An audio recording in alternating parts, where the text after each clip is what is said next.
Hello friends, I am Chevee. Welcome to my shed. How are you today? How's things where you are? How's life in your world?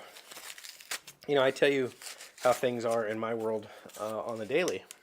And it's always great when I get to hear a little bit about you, especially considering that, you know, we have such a tiny community. There's you know, very, very few of us that are daily participating in these videos. There's a decent number that watch, but very few of us actually chat. And so hearing what you go through and what your days are like and how things are going in your situations, I like that. So, you know, make sure that if you do watch on the regular, you know, maybe stop by every now and then and say, hey, this is what's going on here. You know, because like yesterday, I am an open book when it comes to my world. Obviously, there are things that I don't put on the internet. There's things that I'm just not going to talk about on video because it involves other people's privacy, and I'm not going to jeopardize their privacy for my own, I guess, not really gain, but for my own needs. But if you know me personally, literally anything you ask, I'll tell you. I realize that's kind of a not normal situation for most people. That just being able to freely communicate everything, thought, feeling, doesn't matter without shame or guilt is not an easy thing for everybody to do. I get that. So I'm not asking you to spill your heart out in the comments. I'm just saying, I like hearing from you too. So keep that coming. Today was a work from home day, and today I think is the very first time that I wished I hadn't worked from home. I got stuff done, not nearly as much as I'd hoped to get done.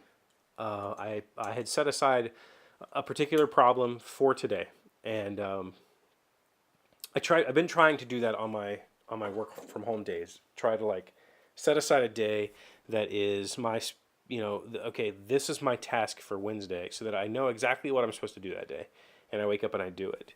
And today I set aside a task that I thought was going to be, you know, 6-ish hours of work. I had a fairly clear idea of what I was going to do, and then when I sat down and started looking at the code, it was not going to work that way, and I got stuck. I got stuck really bad, and I feel like I didn't accomplish anything today. I mean, I pushed a little bit of code and fixed a couple of things in some other applications, and you know, dorked around as much as I possibly could to make today something happen. But I really felt like the problem that I'm stuck on was like, I just need to sit down with somebody and walk through this. And you know, we have inter-office communication. We use Slack, and Slack is okay, but it's also not. When it comes to kind of grander scale programming problems like this, my problem was part code, part database, part front end. It was all three aspects that I need to fix all at once.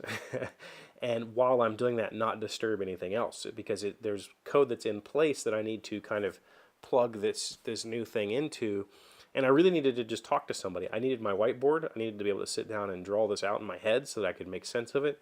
And I couldn't. And it felt really strange. I spent a good portion of the day just staring at my screen. Like, I don't know how to proceed from here. You know, I went and made a quick database model to see if that was what I was thinking, and I made a couple little tests to run against that to see if that's what I was thinking, and neither of those were going to work in the scenario that I have set up. So do I rewrite the code that this is going to get plugged into completely, or do I keep going down the path of trying to insert this non-destructively? I don't know. You know, it's, you know, and the thing about this is it's a non-critical application. It's a non-critical piece of that application. So, and it's not really that large of a, it's not a big deal. But I want to do it right because I've had enough time in this job now to know that I don't want to look at Band-Aid code and I don't want to write it. And I want to make sure that I do it right now so that future me or future developer can take that and go, oh, okay, let's touch this. There's code that I've written in the past year that I go back to and go, oh my God, I wrote this? This is terrible. Like, how does this even function? I don't even know if... And I think we all have that. I think that's a pretty common thing. But I try really hard to make sure that even if what I wrote is garbage and needs to be replaced, that I'm only replacing small chunks, that I don't have like an entire system dependent on this massive function or whatever it might be, that I write it in chunks so that it can be easily rewritten or fixed or patched or modified, which is what I'm trying to do right now. The problem is that the code that I'm trying to modify, the code that I'm trying to insert functionality into, was code that I rewrote based on somebody else's code that was bad and it literally didn't work. It didn't do what it was supposed to do. It produced outputs, but they were wrong. So I rewrote that code to make it correct, and that code it wasn't even structured very well. So my code reflects that bad structure, and now I'm trying to plug something else into that bad structure. Yeah.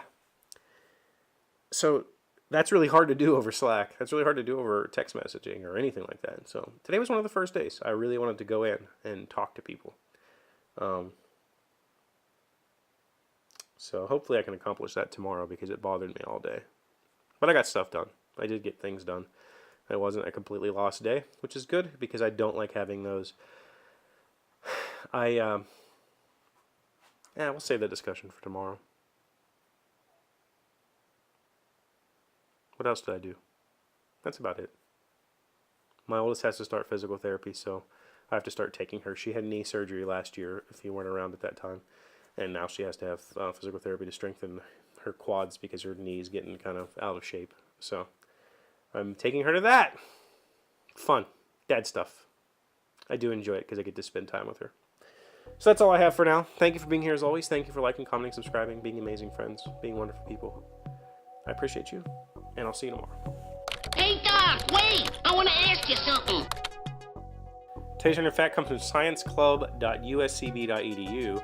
How fast does a nerve impulse travel? The speed of these signals depends on how fast the exchange of charged ions is inside and outside of the cell membrane. The main ions involved are sodium, potassium, chloride, and calcium.